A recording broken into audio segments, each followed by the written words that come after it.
What is up, everybody? RetroWolf88 here, and welcome to episode number 5 of GameCube Gallery. For those of you who are not familiar, in GameCube Gallery we will be taking a look at the GameCube library one game at a time. We will be going through my impressions / review of the game, talking about the history, fun facts, interesting information, sales data, information for collectors, critical reception, all of that good stuff. And in the previous episode we took a look at Freedom Fighters. Well, in today's episode I have got a treat for you, because we are taking a look at not only one of the rarest games on the GameCube, but one of the best games on the GameCube.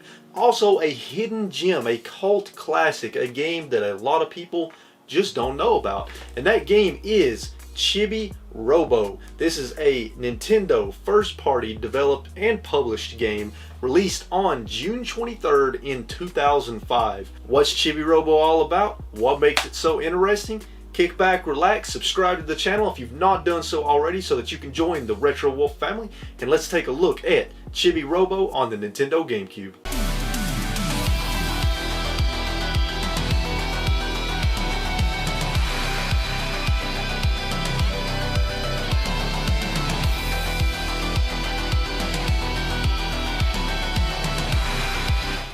This game is truly something special. In Chibi-Robo Plug Into Adventure, you take on the role of this little guy right here, this cute little robot right here, who's only about yay high. He lives in the Sanderson's household. There are 3 human characters in the game. You have Jenny Sanderson, who is the daughter. You have Mrs. Sanderson and Mr. Sanderson. The game starts off with it being Jenny's birthday, and on Jenny's birthday, her father, Mr. Sanderson, gave her a new present, and that present was none other than Chibi-Robo himself. Now, Chibi-Robo is a robot that is purely designed to make the family happy. His job is to roam around the house, keep things clean, keep things tidy, and do things to make everybody in the household happy. That is what Chibi-Robo was designed to do, all in an effort to reach the top ranked Chibi-Robo #1 and get upgraded into Super Chibi-Robo. So that is basically the story of the game. However, it gets a lot more deep and complex than that. There's a lot of depth to the story in this game. So, as I said, your goal in the game as Chibi-Robo is to keep the family happy, keep the house clean, keep it tidy, do things for the family, talk to them, you know, or listen to them rather, because you can't really talk, and also interact with the other toys in the household, because like Toy Story, this game actually features a lot of other toys that only come to life when the humans aren't around, and you interact with a lot of these characters as well, and some of them are pretty funny. We'll get to that in just a moment. But your goal is simply to spread happiness, all in an effort to reach that top rank #1 Chibi-Robo so that you can get upgraded to Super Chibi-Robo. Now, as the story progresses, obviously things happen and it gets a lot deeper than that, and I don't want to spoil these story elements because a lot of them are very interesting. As you move along, you're going to run into a lot of very interesting characters. Not only is the Sanderson family interesting, but a lot of the toys that you interact with are interesting as well. But let's start with the Sanderson family.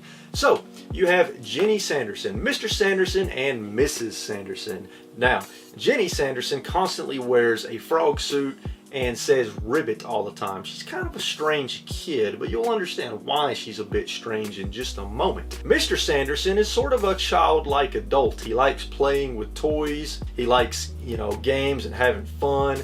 And he is the one that bought Chibi-Robo for Jenny for her birthday. Also, he's unemployed. He does not have a job. He was laid off, and that's very important as we get to Mrs. Sanderson. Mrs. Sanderson is the only one in the house that works, the only one making money. And when she saw that Mr. Sanderson bought Jenny Chibi-Robo for her birthday, she got pretty upset because they're very tight on their income. They have a lot of bills that they're behind on and trying to pay because she's the only one bringing in the cheese. So she got pretty mad at him for paying for such an expensive gift for their daughter. She was upset, to say the least. That brings me to some of the depth of the story, because one really interesting thing about this game and its story is it can appeal to both adults, young kids, and teenagers alike, because there are a lot of mature adult topics in the game.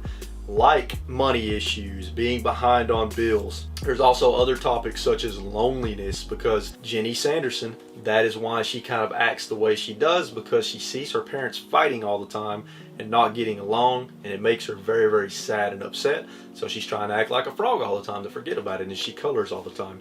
Mrs. Sanderson can't stand her husband. She's very mad at him because he doesn't have a job. He's not making any money. He's buying all these things that he shouldn't be buying.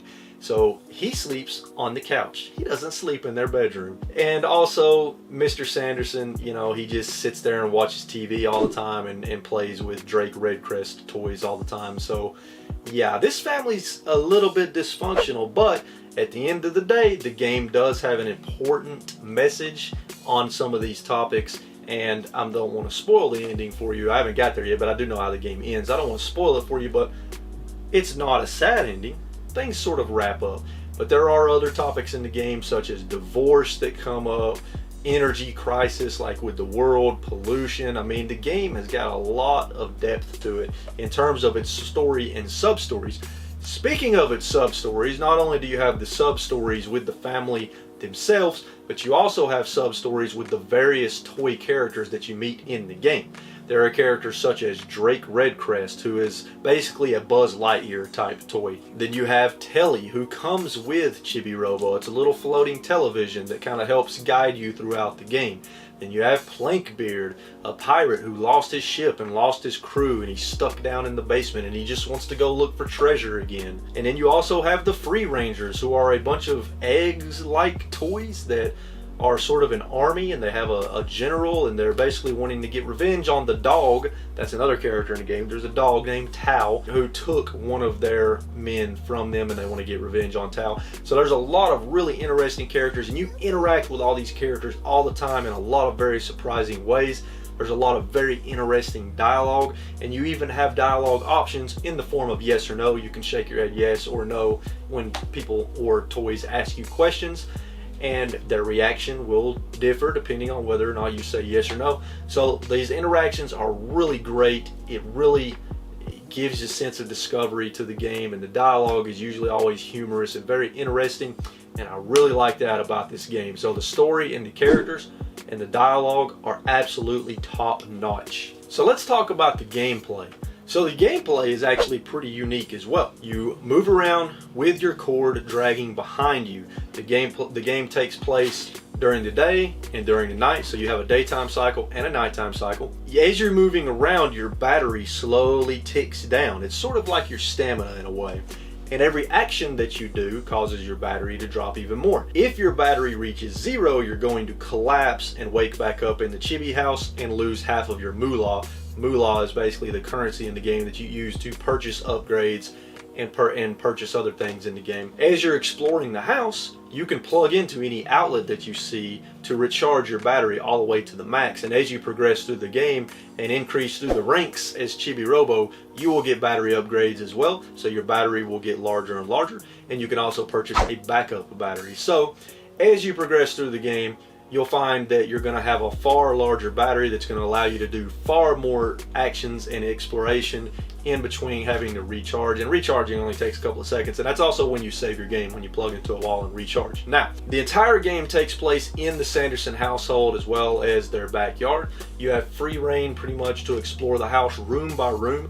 It opens up more and more as you progress through the game and gain additional abilities and unlock new areas. You start off in the living room, but you also have the kitchen, the foyer, the basement, the backyard. You can go upstairs and explore Jenny's room and the Sandersons' room.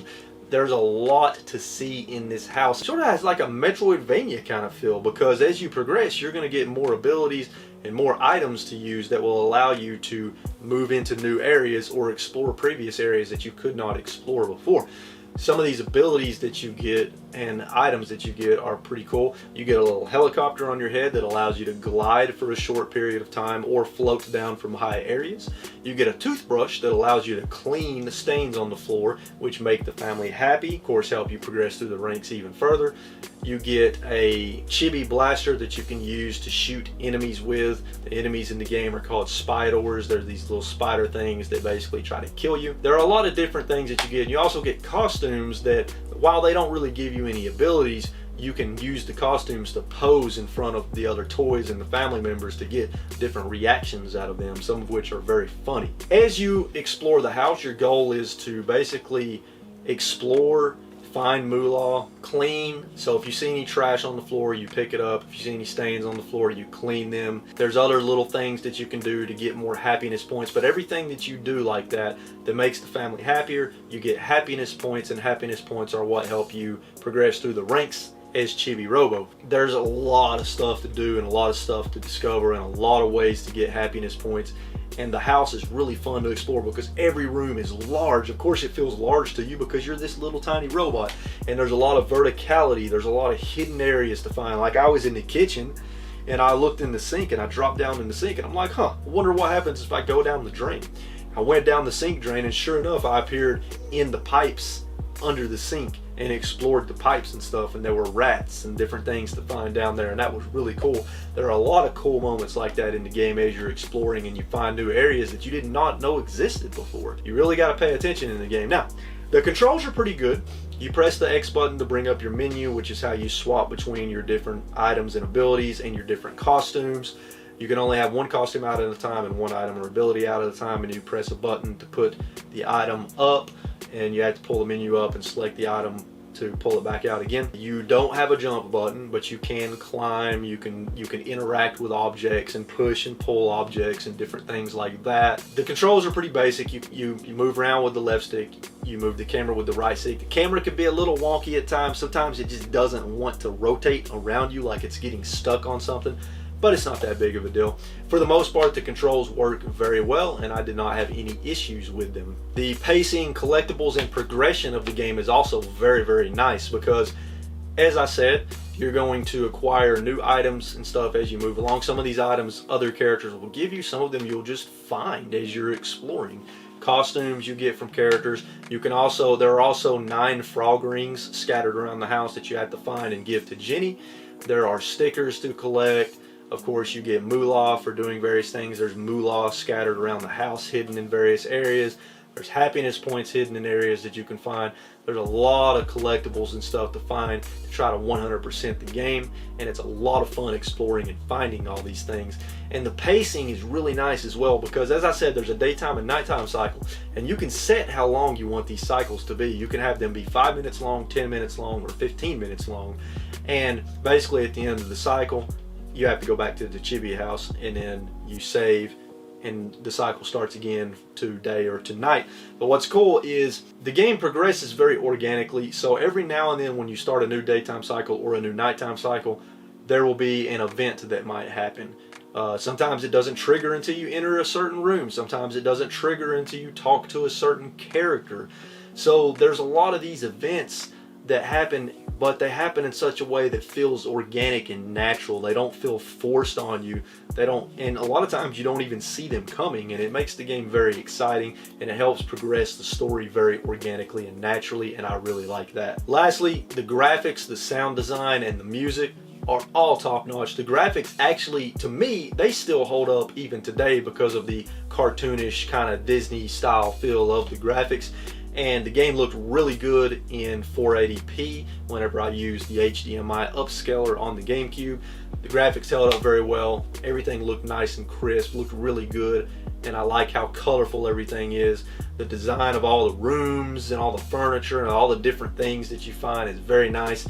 The sound is really, really great. There's a lot of really awesome sound effects, and one thing I really like is as you're walking around on the floor, there's a lot of wind instruments that you hear play every step you take, and depending on what kind of flooring you're walking on, the sound of the wind instrument will be different, and I found that to be very unique. And it also has a sort of a musicality to it in that it matches the rhythm of what's going on around you, and sometimes it increases and sometimes it decreases, and I thought that was a really nice touch. The music in the game is fantastic, everything from the menu music to the music you encounter in all the different rooms, music that plays during cutscenes and while you're talking to other characters.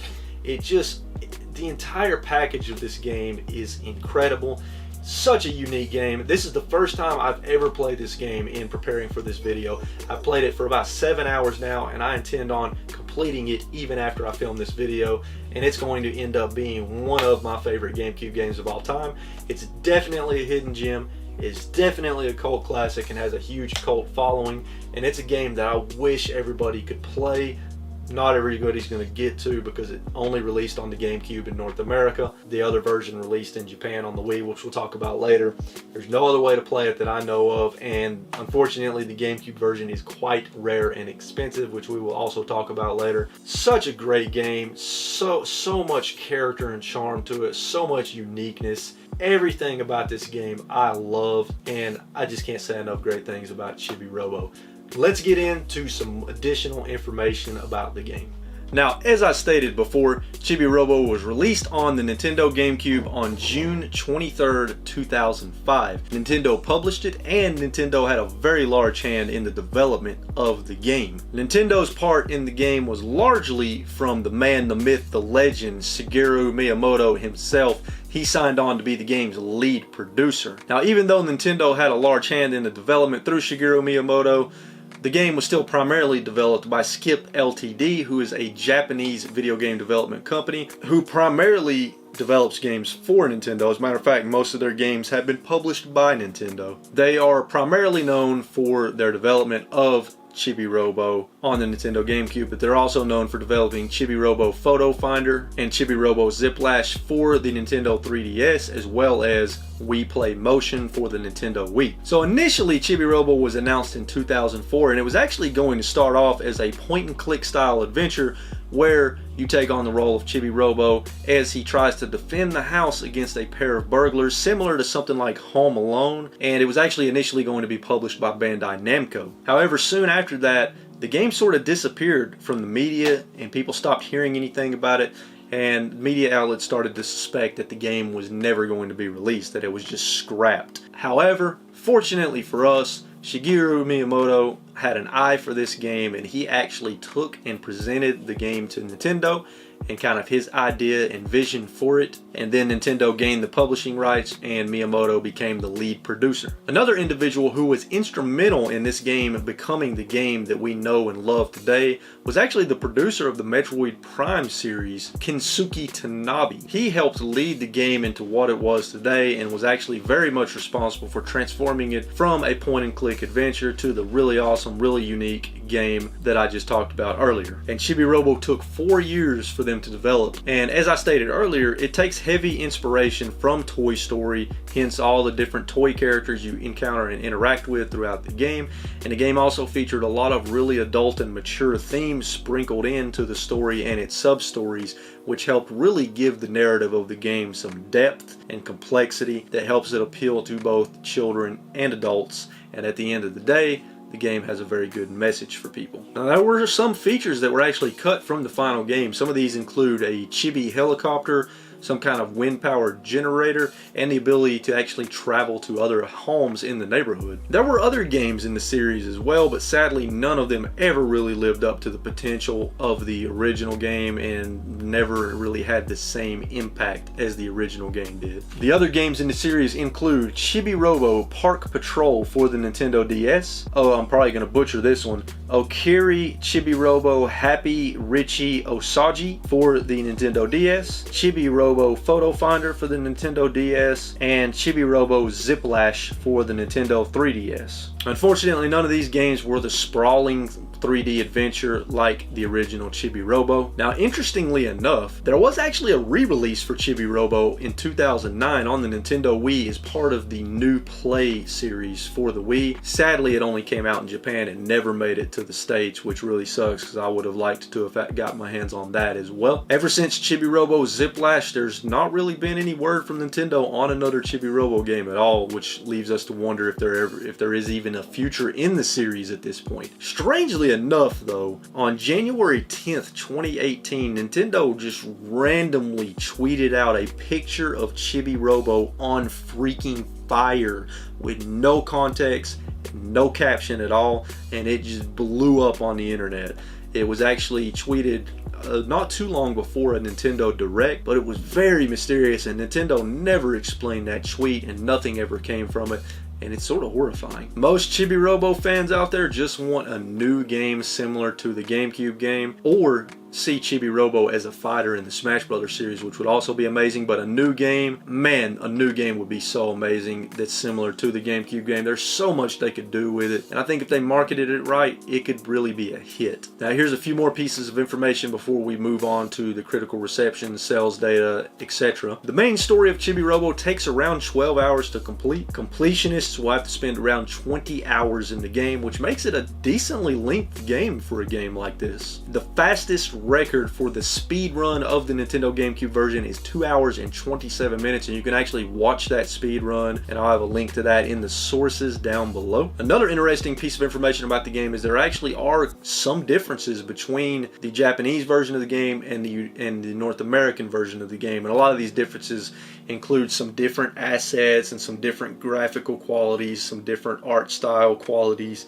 and you can actually see all those on the Cutting Room Floors website, which I will link in the description down below as well in the sources if you want to take a look at those screenshot comparisons to see the differences between the different regions games. So let's talk about critical reception. So even though Chibi-Robo was actually reviewed very well by the critics, this is another classic example of a game that was reviewed even better by gamers, by normal users, sort of turned into a hidden gem / cult classic. The average critic score for the game on Metacritic.com is 75 out of 100, and that's out of 46 critic reviews. We have a 30 and a 42 on the low end, and we have a 100 and 4 90s on the high end, and then various scores in between. Now the interesting thing is that the user score is an average of 8.9 out of 10, and that's out of 32 user reviews. Now another thing I found pretty interesting is there was a review posted on USA Today for this game by a journalist named Jenny Gunderson, and she sort of thought that the game was hurt by the adult and mature themes in the game, which kind of turned it off for kids and hurt the overall game. And I kind of disagree with her there, because a lot of kids, even especially in that era, you know, with shows on Cartoon Network and Nickelodeon,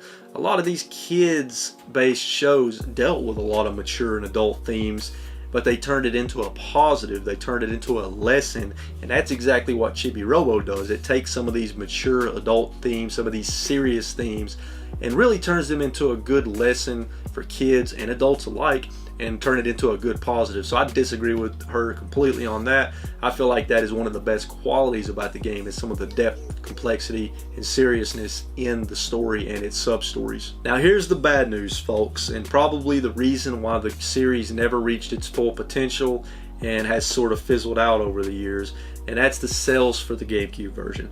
The GameCube version only sold around 230,000 copies in the United States. Worldwide, it only sold around 390,000 copies, which includes the United States. So it sold less than 400,000 copies worldwide. Those are not good sales, especially for a first-party Nintendo game. And you know, that's really a shame, because I feel like the game was great. You know, it really should have sold better. It really should have got more attention and in more hands. Fortunately, it didn't.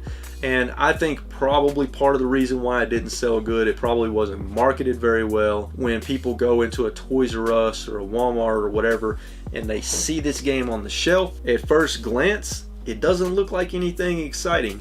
Even when you look at the back of the box does not really, to me, convey what this game is all about. So I feel like they didn't do a very good job with the back of the box to try to tell people what this game is. It looks very generic when you look at the back of the box. It says he cooks, he cleans, he annihilates, and then it has just, you know, a couple of sentences about the game itself. When people saw that, they just didn't know what the game was and just passed it up, just ignored it, and as a result, that's probably why it didn't sell very good.